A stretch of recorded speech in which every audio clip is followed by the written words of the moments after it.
Hey guys, so I have before me a SATA Bay hot swap. So you just put this into your computer and boom, you have a hot swap, well, 6 times hot swap for your laptop drives. As you can see here, I have a 128 OCZ drive for my SATA. That'll be my primary boot. I got a 640, a 500, a 120. Why the 120 and why is it staying? Because it's been bouncing around quite a bit from the PlayStation. And I probably have some other drives. I think I have a 320 and another PlayStation that's dead, that I plan to use, and I'm pretty sure I can scrounge up another one after that. But these are just supposed to be set up inside the NAS here as just a bunch of drives. So, and that'll be part of the drives too, but that'll be another video later. Because I do have a 3 1/4, but this is a 2 1/4 edition. So it comes with instructions. Don't need those. We got cables, which is awesome. And we get hardware, and ooh, that's cool. Whatever this is. Kidding. So it's nice. It's heavy. Let's see if we can't break into it without getting a knife at it. Ooh, there we go.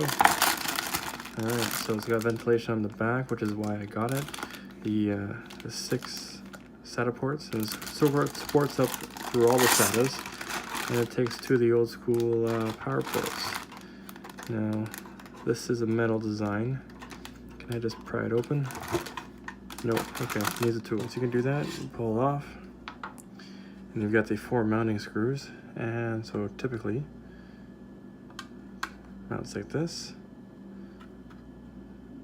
This drive mount, yeah, this drive would mount this way. Your 4 screws line up, and boom, you're done. So that's what we're gonna do next. So now we are gonna mount the drives. As I said before, this will be the top of the drive. On the bottom here, you can see where the screws go, and then you just line it up and then insert the screws.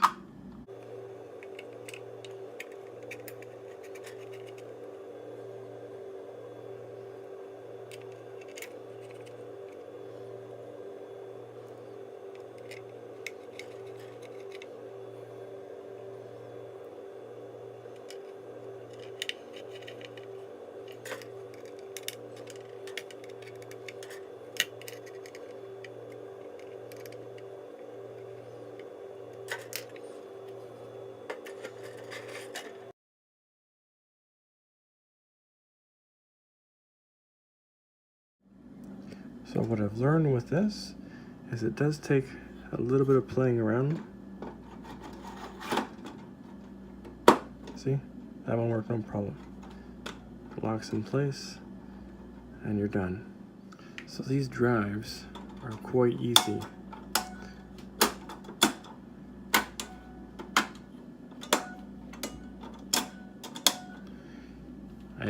I forced one of them, so they're very delicate too. I broke one already. So we will just drop you into place. You just kind of feel it out. Boom, locked, opened it up. And there it is. Here's your drive.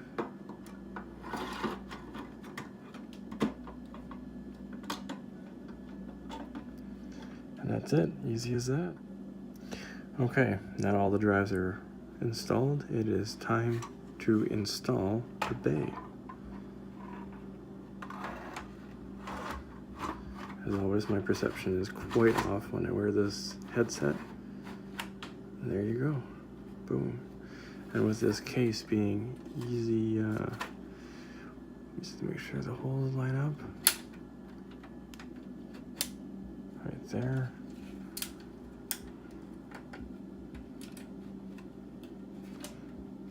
Boom.